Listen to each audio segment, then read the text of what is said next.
McGraw-Hill Professional presents The Native Advertising Advantage. Build authentic content that revolutionizes digital marketing and drives revenue growth. Written by Mike Smith. Narrated by Dave Clark. Forward. There's no question that we will look back on the 2010s as a moment that the world and the way we interact changed forever. A byproduct of the unprecedented global penetration of mobile technology. As we approach the 10th anniversary of the iPhone, it is hard to imagine our lives before Steve Jobs stood on that stage and in his trademark offhanded style said, "Oh, and there's one more thing we want to share," as he introduced a device that would quickly become indispensable to millions. In addition to changing how we shop, Amazon, date, Tinder, share our happiest events and memories, Facebook, Instagram, get from place to place in our communities, Uber.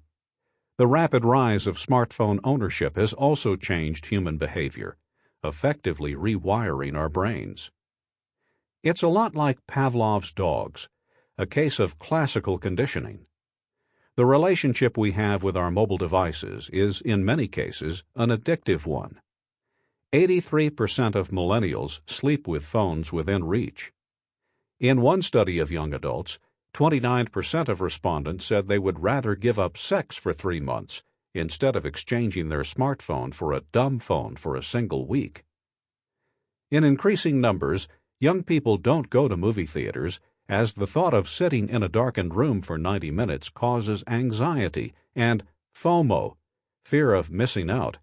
Being away from social media for an hour and a half. Impossible. And it's not just millennials. IKEA in Asia recently introduced a hot plate that won't turn on until people place their cell phones underneath it, encouraging conversation over dinner.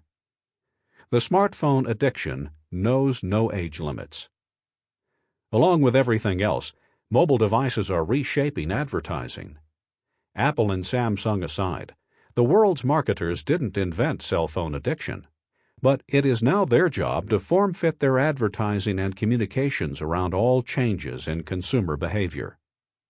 And that's why we will also look back on this period as a time when native advertising reshaped how consumers engage with brands and marketing messages.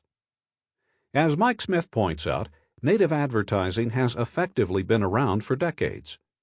In the 1940s, Texaco sponsored Texaco Star Theater on radio and television and introduced the country to Milton Berle.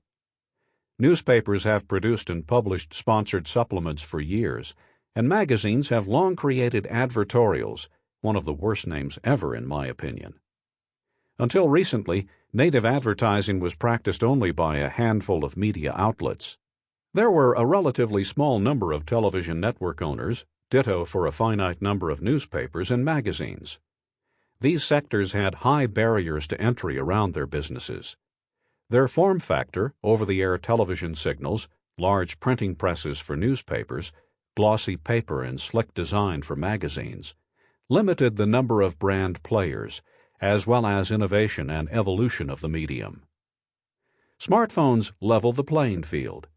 The form factor, content presented on a 5-inch screen, puts all publishers initially on an equal footing. A startup in Mountain View can easily mimic the look and feel of a brand of stature like the New York Times. Or a group of video producers in Williamsburg can create video on par with what NBC creates at 30 Rock. The 5-inch screen is the great leveler of content presentation, a historic change from the time when a media company required antennas, broadcast licenses, printing presses, delivery trucks, and more. But while consumers enjoy myriad content options, the smartphone has presented marketers with an enormous challenge. Advertising, as it had always been known, doesn't function the same way on that small screen. The clear demarcation of advertising and editorial presents unique challenges. When people are checking their phones nearly 150 times a day, how do you engage them as they constantly dart in and out of content? Native advertising, so smartly defined and chronicled and dissected by Mike Smith in the following pages, represents a material part of the future of the advertising business. In developed nations, smartphone penetration approaches 70%, Pew Research Center report. In some developing nations, where smartphone ownership is skyrocketing, there are regions where there are more people with smartphones than indoor plumbing. Tens of thousands of publishers, with the upstarts for the first time on the same playing field as the media industry giants, are making new rules for native advertising, breaking them apart when needed, and creating even newer ones. Here at Hearst, we have the advantage of Mike Smith's creative and analytical mind, helping to drive our business forward every day. We are blessed with one of the highest functioning and most profitable digital publishing operations in the industry, and Mike is a big part of that success. In The Native Advertising Advantage, you will benefit from Mike's understanding of the history of this form of communication, his account of how smart publishers are experimenting today, and most importantly, why unlocking native advertising gives publishers and marketers a strong foundation for future growth. I enjoyed this book immensely and hope you will as well. David Carey, President, Hearst Magazines.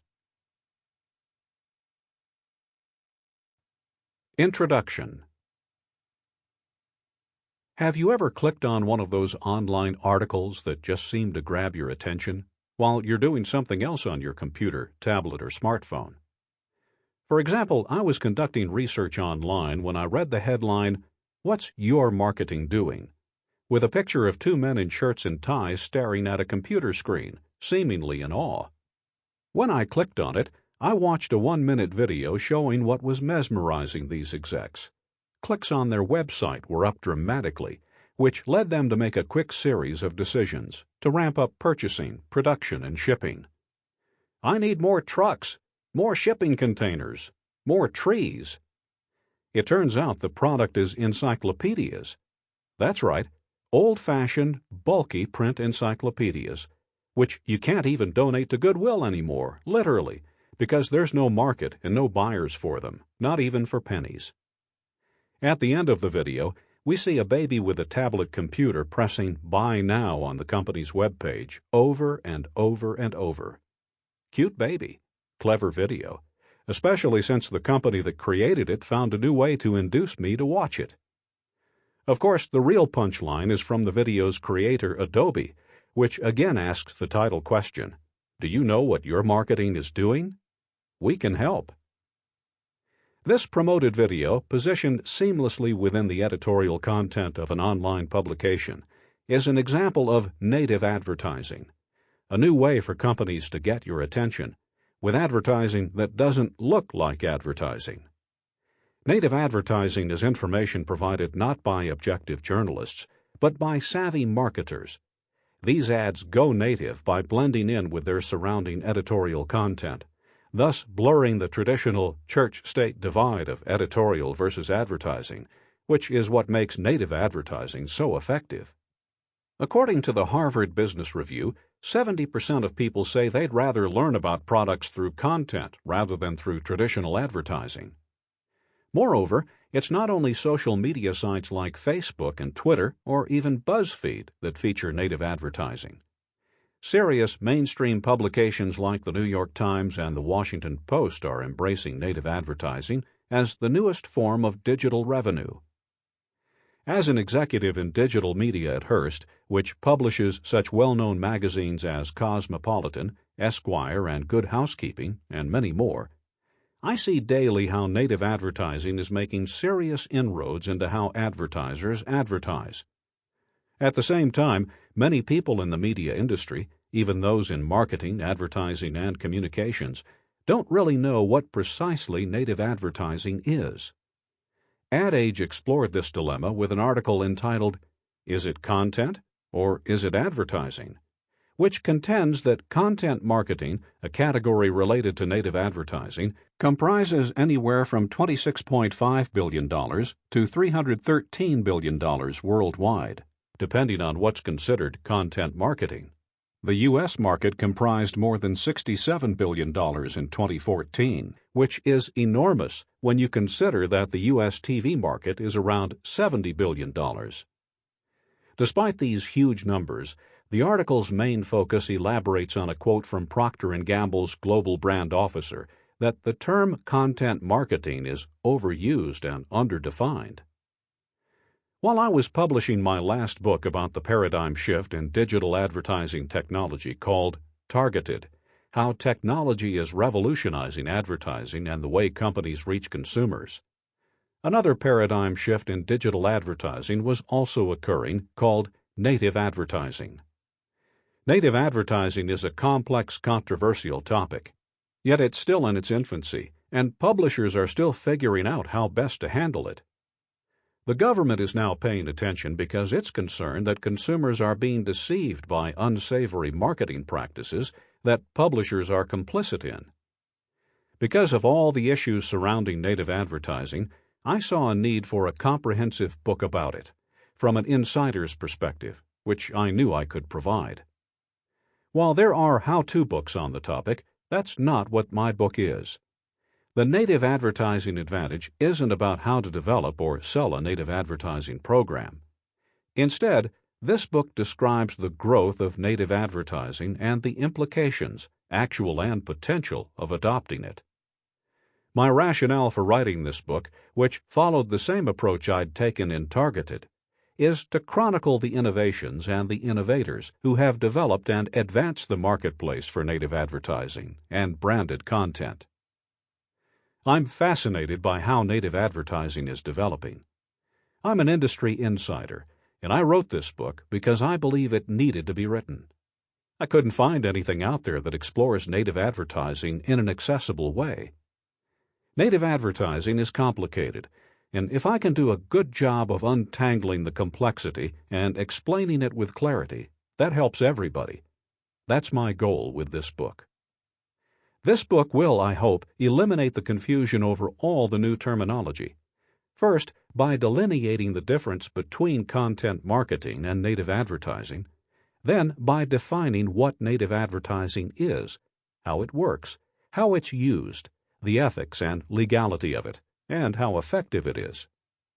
To reveal all that, the native advertising advantage provides information gleaned from dozens of interviews with advertisers, marketers, software developers, journalists, and publishers at a broad cross-section of companies to find out how native advertising fits into their marketing mix and ad budget, and how it has paid off. No other book has done this, which is surprising when you consider these facts. When native advertising is compared to traditional display ads, native advertising is more effective.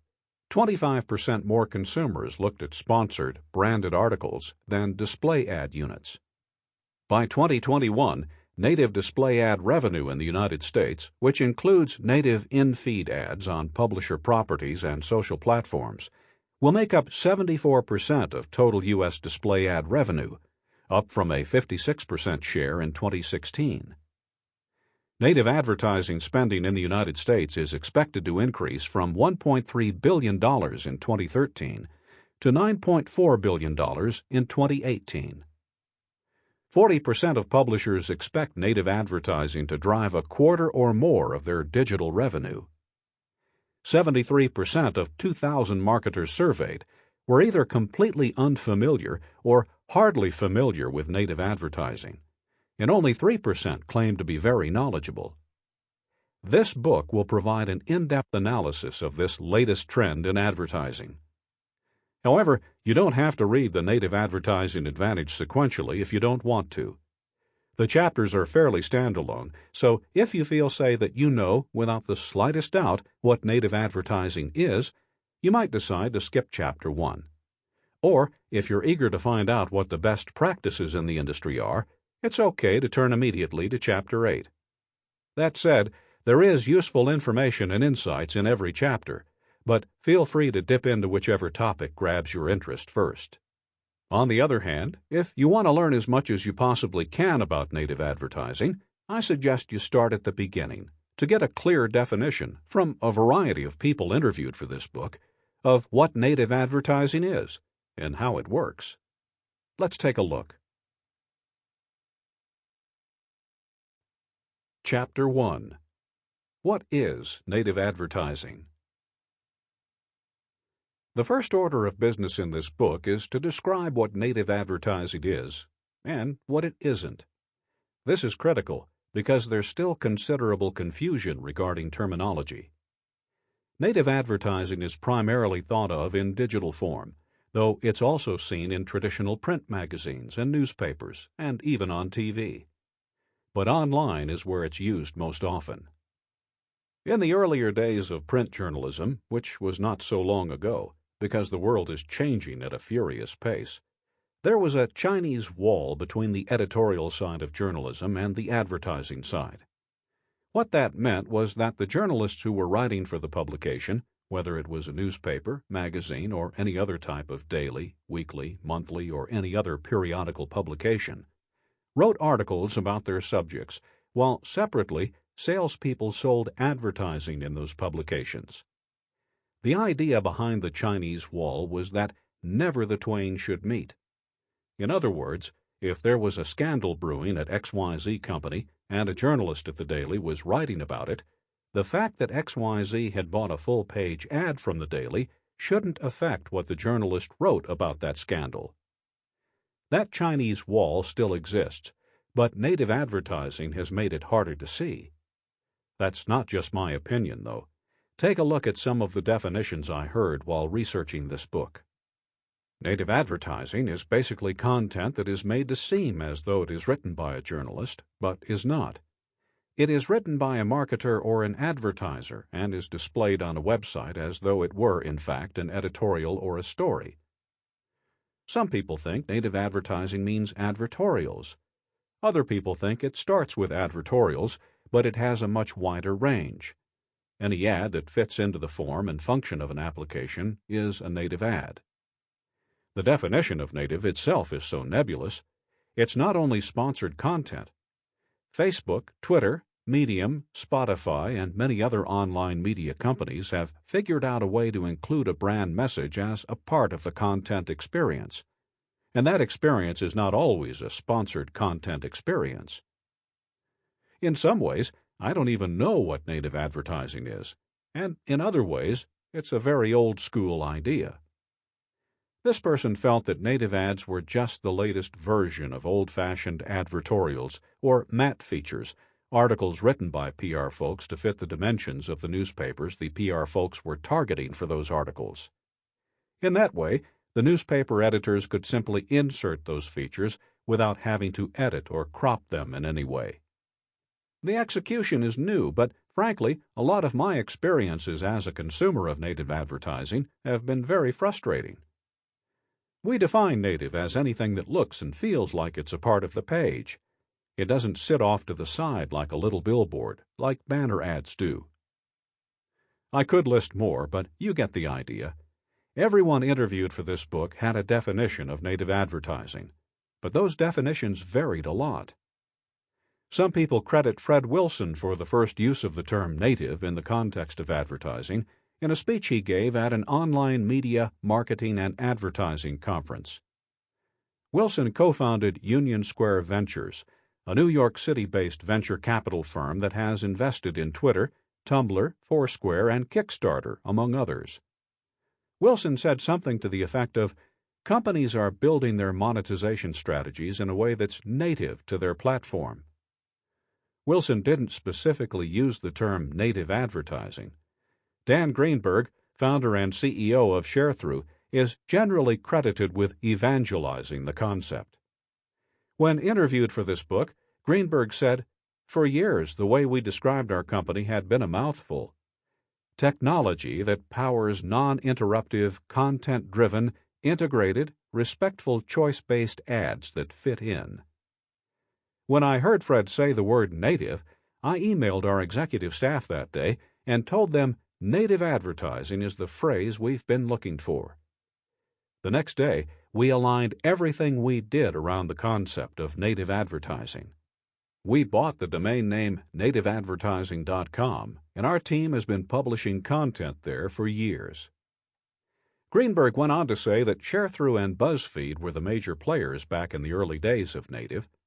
I'll cover more about the origin, history, and growth of native advertising in Chapter 2, but I mention this here because it's relevant to getting to a universal definition of what native advertising really is. BuzzFeed was the publisher that was publishing many of the early native ads, and Sharethrough was the ad tech company that powered native advertising for other publishers. So, what led to Sharethrough's definition?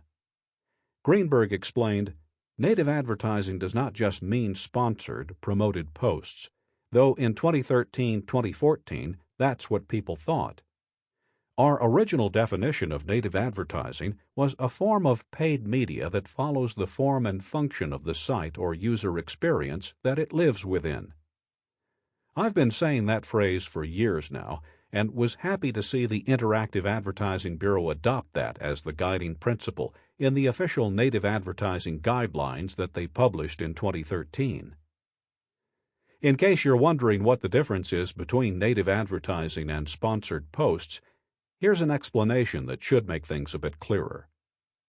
Sponsored posts contain links that point to the home page or specific product pages of the website of the sponsor for which the blogger receives compensation in the form of money, products, services, or in other ways.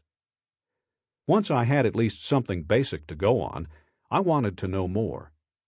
Greenberg co-chaired a task force that worked to codify what native advertising is. The task force operated under the auspices of the Interactive Advertising Bureau, IAB.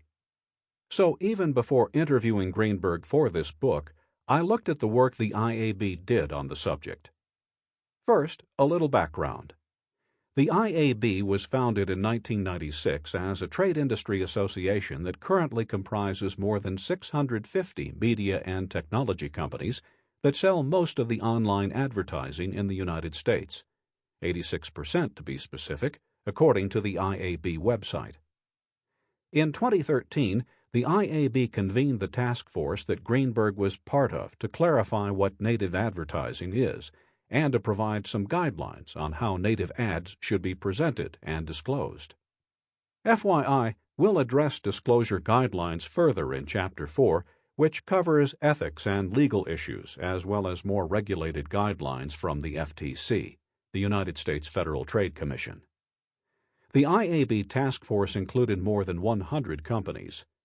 You can read the entire 19-page document yourself, but the gist of it is that the IAB identified and defined 6 major types of native advertising. 1. In-feed ad units. These are ads located within the website's normal content well. They may have been written by or in partnership with the website publisher's team. They are designed to match the surrounding stories. Here are a few examples of BuzzFeed's in-feed ad units sponsored articles. 9 things that have changed in the last 20 years. Brand, Motorola, published April 1, 2014. 13 things you'll miss most from your 20s. Brand, TV Land, published March 16, 2015. 10 feelings all New York City girls have at least once. Brand, HBO, published January 6, 2014. 15 bands that probably wouldn't exist without Led Zeppelin. Brand, Spotify, published December 30, 2013. 2. Search ads. These are ads usually found above the organic search results. They look just like the other results on the page, except they are identified as ads. For example, Google places the word ad adjacent to the web address of the paid post. 3. Recommendation widgets. Although the ad is part of the site's content, it doesn't look like the editorial content. It is delivered through a content link or widget. It is generally recognizable by words like "you might also like," or "elsewhere from around the web," or "you may have missed," or "recommended for you." A typical recommendation widget can be found on the right-hand side and or bottom of articles on publisher websites under the heading "You may like." Taboola and Outbrain are two of the major providers of this type of native advertisement. 4. Promoted listings.